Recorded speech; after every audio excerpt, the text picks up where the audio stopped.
आघात प्रेमाचा. लेखिका प्रिया उंबरकर. वाचक स्वर सिद्धी गायकर.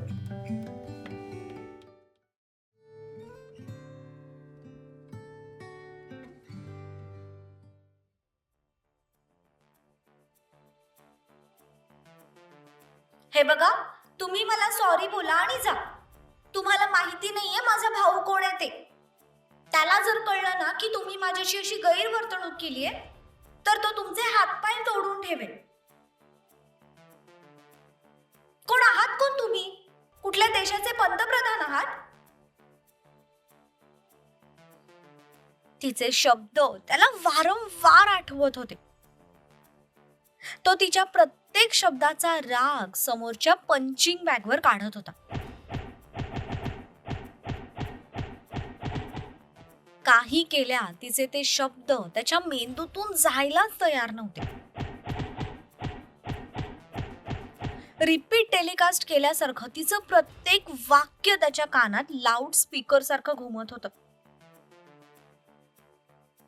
रात्री सुद्धा त्याला नीट झोप लागली नव्हती. त्याचाच परिणाम म्हणून त्याचे डोळे आता लाल भडक झाले होते. तो पूर्ण शर्टलेस होता. त्याच्या अंगावर फक्त एक शॉर्ट्स होती आणि हातात बॉक्सिंग ग्लोव्स होते. समू, अचानक त्याच्या कानावर आवाज पडला तसा तो थांबला. त्याने मागे वळून पाहिलं तर समोर तारा उभी होती. काकी, तू इथे काय करते? खरं तर ध्रुवला शोधत आले होते पण तू दिसलास. काय झालंय बाळा? इतका कसला राग आलाय तुला जे पंचिंग बॅगवर सगळा राग काढतोयस?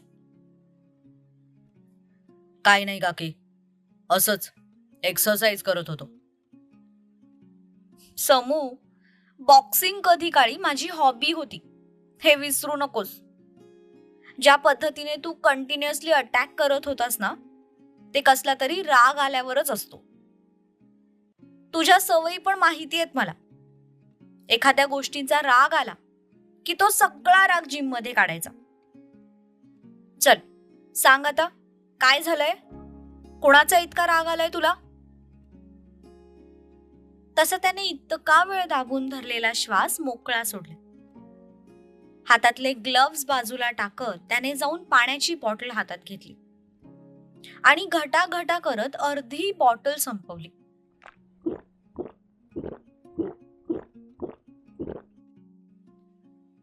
मी सांगतो तुला, पण प्लीज यातलं काही आईला सांगू नकोस. बरं, मी नाही सांगणार ताईंना. सक्षमने पुन्हा एकदा युगाचा चेहरा आठवला. ती काल रात्री त्याला जे काही बोलली ते सगळं त्याने ताराला सांगितलं. पण आता हे सगळं ऐकून ताराला हसूच आवरेना. तशी ती हसायला लागली.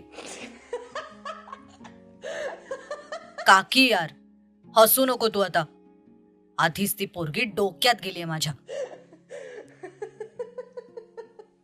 अरे हसू नको तर काय करू? चक्क एक मुलगी तुझ्याशी इतकी उद्धटपणे वागली. आमच्या या सोन्यासारख्या पोराला भावाची धमकी देऊन गेली. कोण होती कोणती? तिचा तर जाहीर सत्कारच करायला हवा.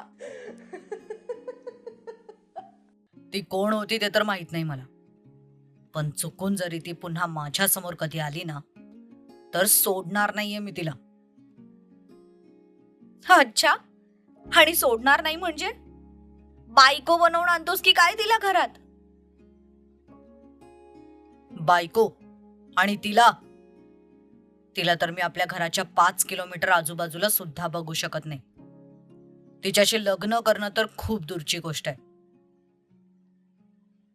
तुला माहितीये समू, तुझे शिवा काका पण आधी असंच बोलायचे. त्यांना माझा खूप राग यायचा, पण नंतर आपोआप माझ्या प्रेमात पडले. तसंच होणार आहे तुझं बघ. ही जी कोणी मुलगी होती ना, ती इतक्या सहजासहजी तुझ्या डोक्यातून जाणार नाहीये. मी पण ना का तुला हे सगळं सांगितलं काय माहिती. तुम्ही सगळे तर आधीच माझ्या लग्नाच्या हात धुवून मागे लागलेले आहात. पण एक गोष्ट लक्षात ठेवा, मी तर काही इतक्या लवकर लग्न करत नसतो. का रे? अरे लग्नाचं वय झालंय तुझं आता. आता नाही तर कधी करणार आहेस? वय झालं रे आता आमचं. एखादी सून येऊ दे की हाताखाली. काकी, तुमचं वय झालं असेल ना तर अजून 10 नोकर वाढवा घरात, पण माझ्या लग्नाचा विचार सुद्धा मनात आणू नका. आणि राहिला प्रश्न त्या फुलझडीचा, तर ती फक्त एकदा समोर यायला पाहिजे. मग तिला दाखवतो हा सक्षम पाटील काय चीज आहे ते.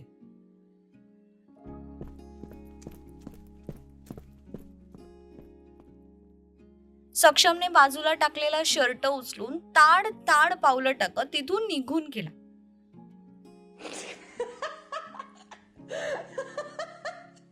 पण तो जाताच तारा मात्र पोट धरून हसायला लागली. येडा, म्हणायला फक्त सत्यजित दादांचा मुलगा आहे, पण चिडचिड सगळी यांच्यासारखी करतो. चेहरा दादांचा आणि गुण सगळे शिवा काका आणि सूर्या काकाचे. तिन्ही पाटलांचं अजब कॉम्बिनेशन आहे हा मुलगा. तारा सुद्धा हसतच तिच्या कामाला निघून गेली.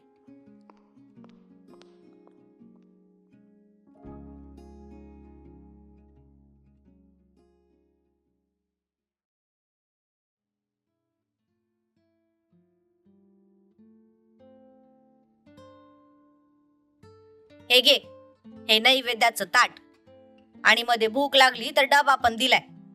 नीट दर्शन करून ये. आणि हो, ज्योतिबाला साकडं घाल की या वर्षी तरी माझं लग्न होऊ दे. तशी युगाने फक्त नंदी बैलासारखी हो मध्ये मान डोलवली. काय ग, तुझी ती टकमक टवळी कुठं आहे? एरवी तर सावलीसारखी तुझ्या सोबत असते, मग आज नाही आली का? कोण? रूपा? तेच, अजून कोण असणार? तिची तब्येत बरी नाहीये म्हणून ती नाही येणार. रात्री काय तंगडी तुटस्तोर नाचली का काय, जे आज आजारी पडली? तसं युगाला कालची रात्र आठवली. त्याच सोबत सक्षमचा चेहरा तिच्या नजरेसमोर उभा राहिला. तसा तिने घाबरून आवंढा गिळला. बरं, ती नाही आली तेच बरंय. तू सरूला घेऊन जा सोबत. आणि हो, दर्शन झालं की लगेच निघायचं, मध्ये कुठे बी थांबायचं नाही. तसं गणप्याला सांगून ठेवलंय मी. तसं तिने पुन्हा हो मध्ये मान डोलावली. जा आता पटकन आणि आवरून ये. आणि हो, साडी घाल. साडी? होय, साडी. तशी तिची पुढे काही बोलायची हिंमतच झाली नाही. ती लगेच तिच्या रूम मध्ये गेली आणि साडी नेसून 10 मिनिटातच आवरून खाली आली. तिने बाकीचं सगळं सामान सोबत घेतलं आणि सरू सोबत ज्योतिबाला जायला निघाली.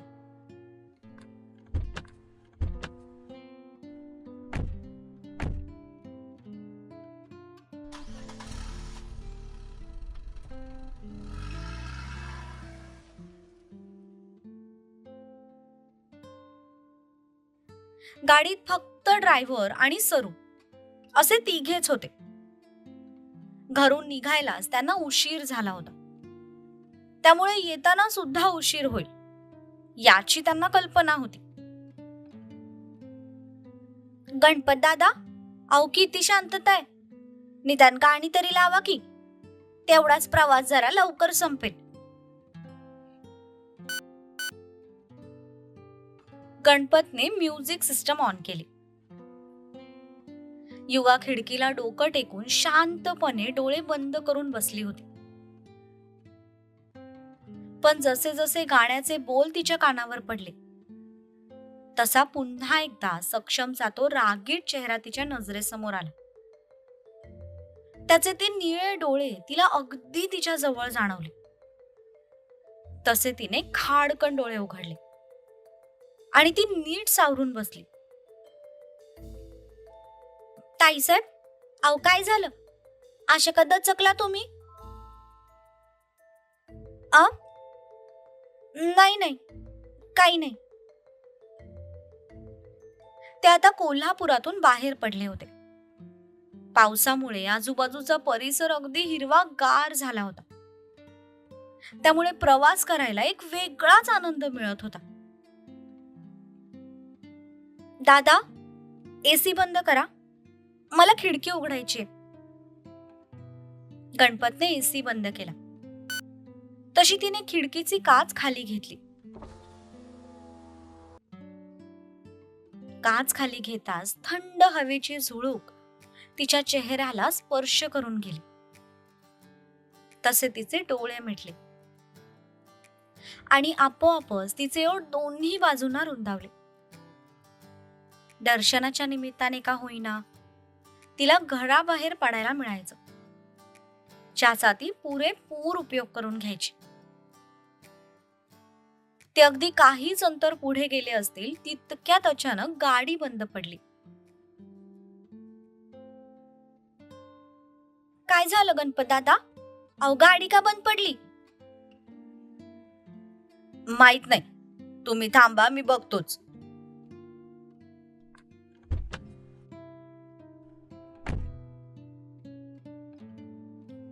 ताईसाहेब, टायर पंक्चर झालाय, तुम्ही थांबा, मी पटकन टायर बदलतो. तसा युगाने डोक्याला हात लावला. आधीच त्यांना उशीर होणार होता. त्यात आता असं झालंय म्हटल्यावर अजून वेळ लागणार. या विचारानेच तिला थोडं टेन्शन आलं. पण आता दुसरा काही ऑप्शन सुद्धा नव्हता, म्हणून ती चुपचाप बसून राहिली. सरू मात्र तिच्या मोबाईलवरून स्वतःचे फोटो काढण्यात बिझी झाली. गणपतने पाठीमागून डिक्की उघडली आणि दुसरं टायर घेऊन तो आता ते टायर फिक्स करू लागला. युगा शांतपणे बसली होती. पण अचानक तिचं लक्ष एका बाजूला गेलं. तशी तिच्या ओठांवर स्माईल आली. काही अंतरावर काही मुलं शेळ्यांना घेऊन चारायला निघाली होती. त्यातला एक छोटा मुलगा एका शेळीला पळून त्याला पकडण्याचा प्रयत्न करत होता. ते बघून युगाला मज्जा वाटली. ती दोन्ही हात गालाला टेकून त्या मुलाकडे बघत होती आणि तो मुलगा मात्र त्याच्या नादातच त्या शेळी मागे पळत होता. युगाला सुद्धा असे क्षण अनुभवायचे होते. मोकळ्या वातावरणात बागडायचं होतं. पण तिला ती मोकळी कधी मिळालीच नव्हती. त्यामुळे समोर त्या मुलाला असं स्वच्छंदीपणे जगताना बघून तिला एका क्षणासाठी त्याचा हेवा वाटला. त्याच विचारात ती कधी दरवाजा उघडून खाली उतरली तिला सुद्धा कळलं नाही. दुसऱ्या बाजूने सरू स्वतःचे फोटो क्लिक करण्यात बिझी झाली होती आणि ड्रायव्हर टायर बसवण्यात व्यस्त होता. युगा त्या मुलाकडे बघत हळूहळू त्याच्या दिशेने जाऊ लागली. तिच्या ओठांवरची स्माईल काही केल्या जात नव्हती. हे, मी पकडू का त्याला? तसं त्या बारक्या मुलाचं लक्ष तिच्याकडे गेलं. ती पापण्यांची फडफड करत त्याच्याकडेच बघत होती. तिच्या चेहऱ्यावर भली मोठी स्माईल होती. तुम्ही कोण? माझं नाव युगा. तुझं नाव काय आहे? माझं नाव कृष्णा. अरे वा, खूप सुंदर नाव आहे तुझं. आणि तू पण त्या कांद्यासारखाच नटखट आहेस. बरं, मी तुझी मदत करू का त्याला पकडायला? तसं त्या मुलाने सुद्धा आनंदाने हो मध्ये मान डोलावली. तो बिचारा गेल्या 15-20 मिनिटापासून त्या शेळीला पकडायचा प्रयत्न करत होता, पण ते लबाड तो जवळ गेला की जोरात पळायचं. त्यामुळे त्याच्या प्रयत्नांना यश मिळत नव्हतं. पण आता आपल्याला कोणीतरी पार्टनर मिळणार या विचाराने तो सुद्धा आनंदी झाला. युगाने साडी आणि साडीचा पदर खोचला. ती त्या शेळीच्या मागे पळू लागली. तिला पळताना बघून तो मुलगा सुद्धा पळू लागला. त्यांची त्या सुनसान माळ रानावर पकडापकडी सुरू झाली. कृष्णा, तू तिकडून जा, मी इकडून पकडते. तसा तो मुलगा दुसऱ्या बाजूने पळू लागला. त्या दोघांना असं पळताना बघून कृष्णाचे जे 2 अजून मोठे भाऊ होते त्या दोघांकडे बघून हसू लागले. ते दोघे त्या शेळी मागे पळताना खूप फनी दिसत होते. युगाच्या चेहऱ्यावरचं हसू काही केल्या कमी होत नव्हतं. पळून पळून तिला धाप लागली होती. अंग घामाने ओलं चिंब झालं होतं, पण तिला त्याची पर्वाच नव्हती. ती एक मोकळा क्षण भरभरून जगत होती.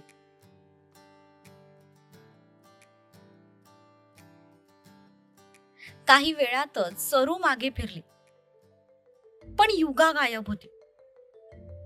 घाबरून सरू लगेच गाडीतून खाली उतरली.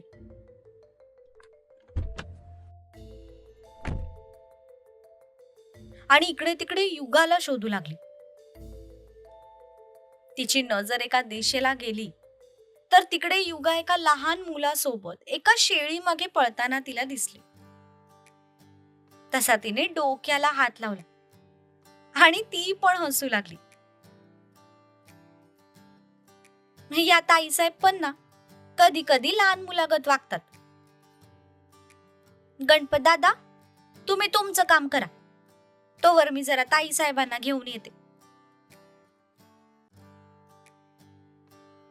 जिथे ती मुलं बकरी चारायला आली होती तो एक माळरान होतं. त्याच्या जवळच घनदाट झाडी होती आणि घाटाघाटाचा रस्ता होता. या दोघांच्या भीतीने ते बकरू पुढे पळत होतं आणि युगा पूर्ण ताकदीनिशी त्याला पकडायचा प्रयत्न करत होती. पळून पळून कृष्णा सुद्धा आता दमला होता. त्याने आता नाद सोडला आणि तो एका दगडावर जाऊन बसला. पण युगाने अजून प्रयत्न करायचं सोडलं नव्हतं. ती अजूनही त्या शेळी मागे पळत होती. पळता पळता ती कधी त्या कठड्याजवळ जाऊन पोहोचली तिला सुद्धा कळलं नाही. तिचं लक्ष फक्त त्या शेळीकडे होतं. ते बकरू आता अगदी तिच्या हाताच्या अंतरावर आलं होतं. ते बघून तिच्या चेहऱ्यावर एक मोठी स्माईल आली. आता कुठे जाशील? आता तर मी तुला पकडणारच. तिने अजून तिचा वेग वाढवला. पण ती जवळ येतंय हे दिसताच त्या बकराने जोरात उडी मारली आणि तिथून पळालं. पण त्याला पकडण्याच्या नादात युगाचा तोल गेला आणि ती साडीत पाय अडकून खाली पडली. पण ती खाली पडल्यावर तिच्या लक्षात आलं की तिच्या पायाखाली जमीनच नाहीये आणि ती घरंगळत खाली जाते. ते बघून तिने भीतीने डोळे गच्च मिटून घेतले. इकडे सरूने तिला पडताना बघितलं तसं ती घाबरून मोठ्याने ओरडली. तिचा आवाज ऐकून गणपतचं लक्ष सुद्धा त्या बाजूला गेलं. तो हातातलं काम सोडून त्या दिशेला पळाला. ती पडल्याचं बघून मुलं सुद्धा धावत त्या बाजूला आली. सगळे त्या कठड्याजवळ जमले. पण तोपर्यंत युगा त्यांच्या डोळ्यांना दिसेनाशी झाली होती. समोर एक उतार होता आणि तिथे झाडी होती. त्यामुळे आता त्यांना काहीच दिसत नव्हतं.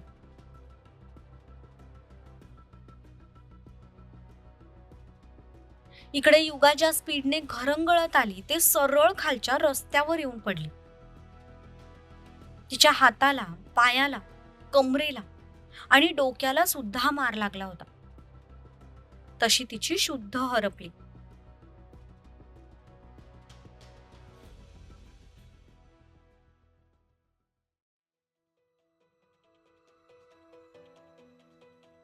त्याच रस्त्यावरून एक गाडी भरधाव वेगाने जात होती.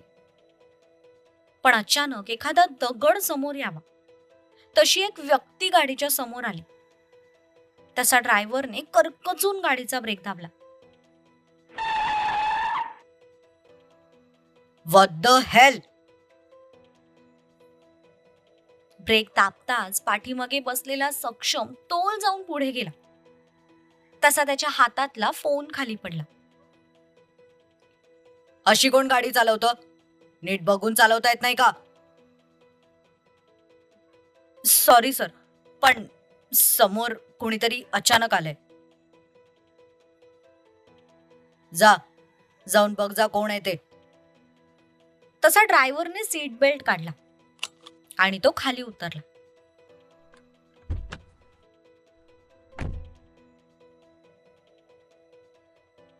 पण जेव्हा त्याने समोर एक मुलगी पाहिली तेव्हा त्याला भीती वाटली. खरं तर त्याची काहीच चूक नव्हती. युगा अचानक त्यांच्या गाडी समोर आली होती. पण बघणाऱ्याला तो ऍक्सिडेंट त्यांनीच केलाय असं वाटणं साहजिक होतं. त्यामुळे ड्रायव्हर घाबरला. सर सर गाडी समोर एक मुलगी पडली. व्हॉट? तू ऍक्सिडेंट केलास?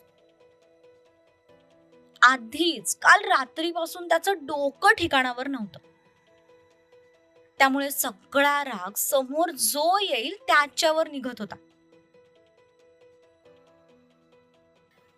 नाही सर, मी काहीच केलं नाही.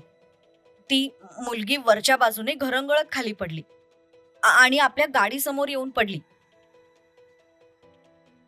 तसा सक्षमने वैतागून हातातला फोन बाजूला ठेवला आणि तो गाडीच्या खाली उतरला.